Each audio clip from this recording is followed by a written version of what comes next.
2022년을 보내는 마지막 달인 12월에 들어서자 한인단체들의 송년 모임들이 러쉬를 이루고 있습니다.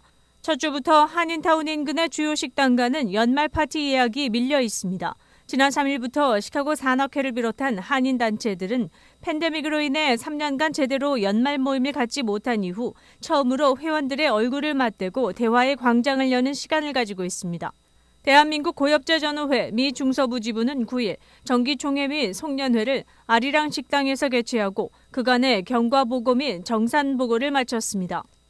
또 베트남 참전 전후회로 신명을 바쳐 안보 위기를 극복하는 데 앞장설 것을 다짐하기도 했습니다. 장중채 지부장은 고엽제전후회 회원들은 1급에서 4급, 고도, 중도, 경도 등 7단계로 나뉘어 한국 정부로부터 고엽제로 인한 피해 보상금을 6개월 혹은 1년 단위로 각자 수령하고 있다면서 향후 참전 유공자들에게 전투수당도 지불해 줄 것을 꾸준히 한국 정부에 요청하고 있다고 전했습니다. 한편 일리노이주 한인세탁협회는 11일 일식당 바다횟집에서 3년여 만에 연말 파티를 개최했습니다.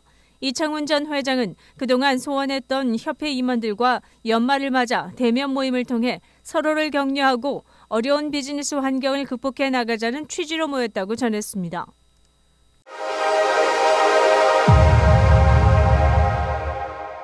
달 궤도를 선회한 우주선 오리온이 임무를 마치고 11일 돌아왔습니다. 지난달 16일 플로리다주 케네디 우주센터에서 우주로 발사된 지 25일 만입니다. 미국의 유인달 탐사 아폴로 계획의 마지막인 아폴로 17호가 달 표면에 닿은 지 정확히 50년이 됩니다. 우주선은 마네킹을 태우고 궤도 비행을 하면서 달 표면에 130km 상공까지 근접하는 데 성공했습니다.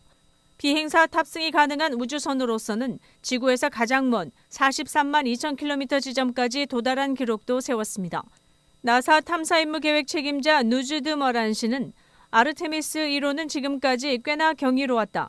시험 비행의 핵심은 우리가 공학과 설계가 올바르게 작동했다는 것을 증명하는 것이라고 말했습니다. 무사 귀환의 최대 관건은 방열판이 제대로 작동하는지 여부였던 것으로 밝혀졌습니다. 대기권을 돌파할 때 태양 표면 온도의 절반 가까이 되는 섭씨 2,800도를 견뎌야 하기 때문입니다. 나사 오리온 프로그램 부국장 데비 코스는 우리는 아르테미스 2호에 승무원을 태울 수 있도록 우리가 의도한 대로 방열판이 작동하는지 확인해야 한다고 전했습니다. 이번 귀환 비행을 분석한 결과는 2년 뒤 사람을 태운 달 탐사 프로젝트인 아르테미스 2호가 가능한지 척도가 될 것으로 보입니다.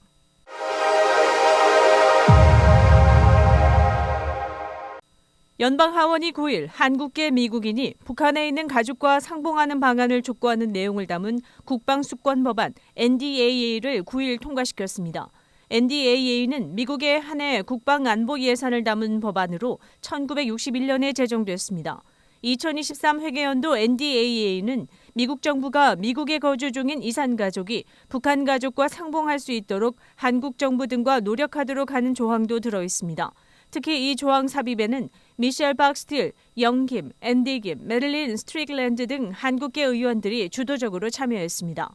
이 조항에 따르면 미 국무장관은 정전협정 체결 후 이산가족이 된 한국계 미국인 가정이 북한에 있는 가족과 화상상봉을 포함해 재회할 수 있는 잠재적 기회에 대해 한국 관리들과 적절하게 협의해야 합니다.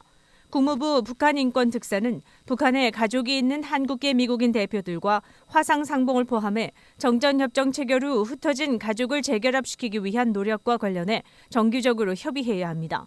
상하원에 각각 제출됐던 북미 이산가족 상봉법안 내용이 NDAA에 포함됐습니다.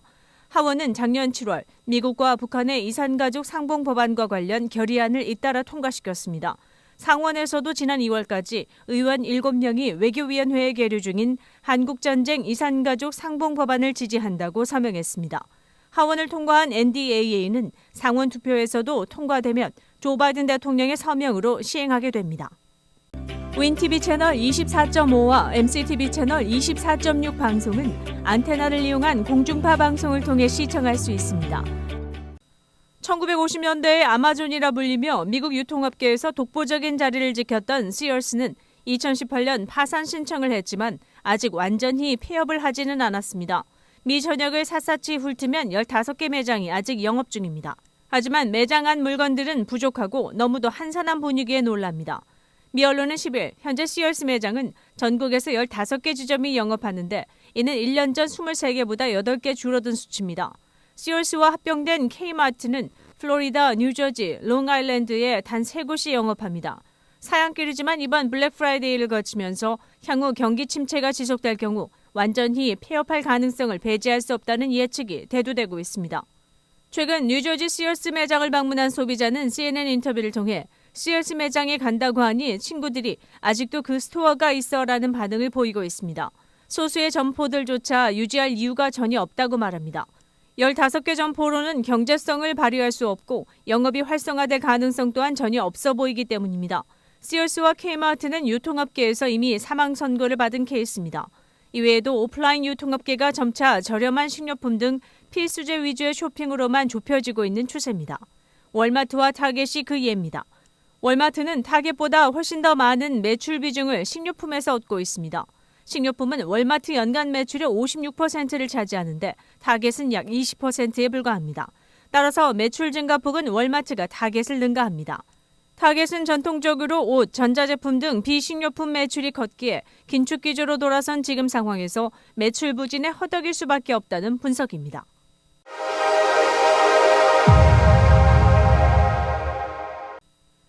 지난 9월 강진이 발생했던 멕시코 중부 태평양 연안에서 11일 오전 규모 6.0의 여진이 뒤따랐습니다.